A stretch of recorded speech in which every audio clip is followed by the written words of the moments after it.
You got to keep up your pace in the race. This race of life, there's so many things going on, right? And you got to keep the momentum to be able to continue to do what you need to do. If we get so weighed down by things that are not fruitful, then it's going to mean that we've lost our momentum.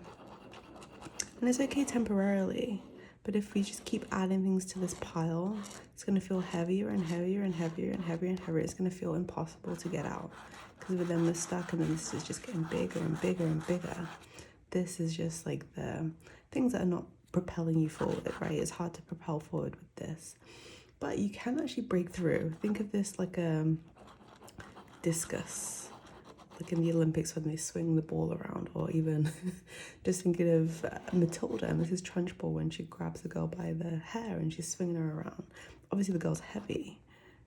She's not, because she's a kid, but you understand the message that I'm trying to bring. Like, she's able to use the momentum from the bottom up to swing the thing. That's what happens in the discus, right? There's a heavy thing on the bottom, they swing it and then they throw it, and they get rid of the heaviness by transmuting it.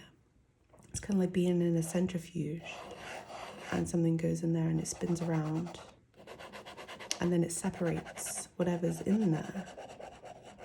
You're able to do this, and it's not always easy because you feel so unable to break through from this, because it feels so weighing down and it feels so impossible. It can, but it's possible.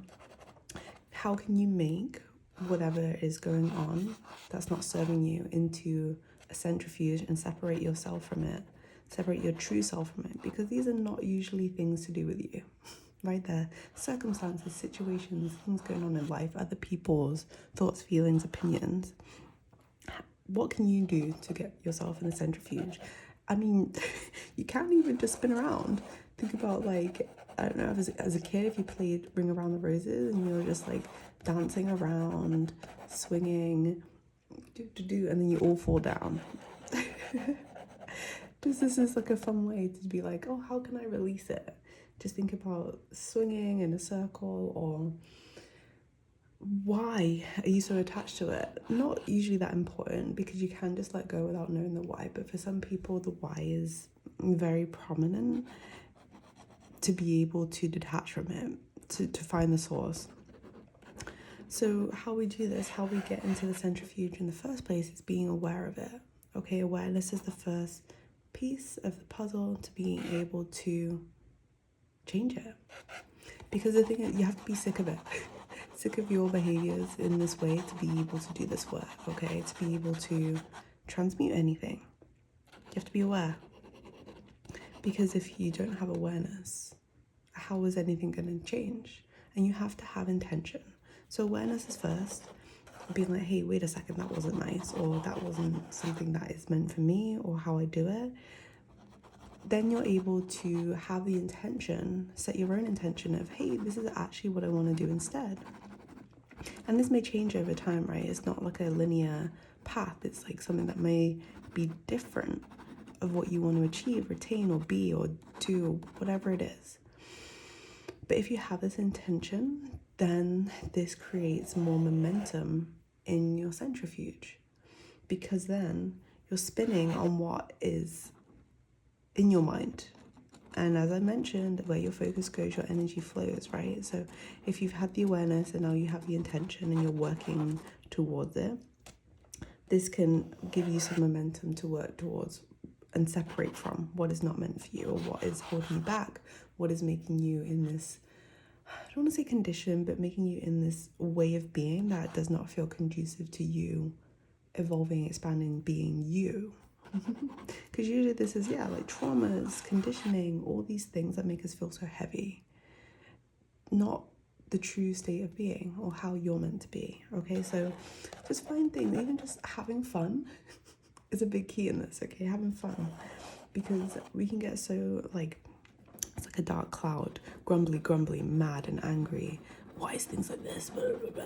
Why is this happening? But then if we're also not allowing ourselves to separate from it by having fun. It's like a break, like a glitch in the matrix, right? Because you've been doing all these like hard, heavy stuff and like heavy lifting for your family, for your life, for you. But as soon as you're able to separate from that, like the centrifuge, and maybe it's not that much momentum right now, but it's like over time, the more steps that you take to separate from it, the more you become more you again. And you felt this before. It's like, even as a child, even if it's been that long, because it may have been for a lot of people, right? This is where we learn to hold in our true essence, because people tell us, oh, we're too much, or you're being too loud, or you're just being shouted at and stuff. It doesn't make us feel like we can just truly be us. But try and connect to a point where you felt like this. Maybe it's like one time you're out with your friends and you're having a laugh and you're eating. Just try and connect to that feeling. Or when you're a kid, you're playing in the sandbox and you're just having like a really good time because you're super present and you're really enjoying what you're doing. Or you're playing with the doll with a friend, and something in school, you're running around the playground. Just connect to that.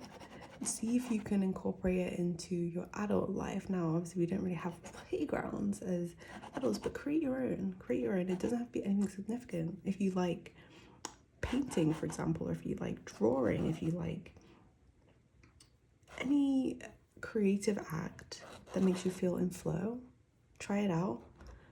This starts the motions to release you from what is weighing you down.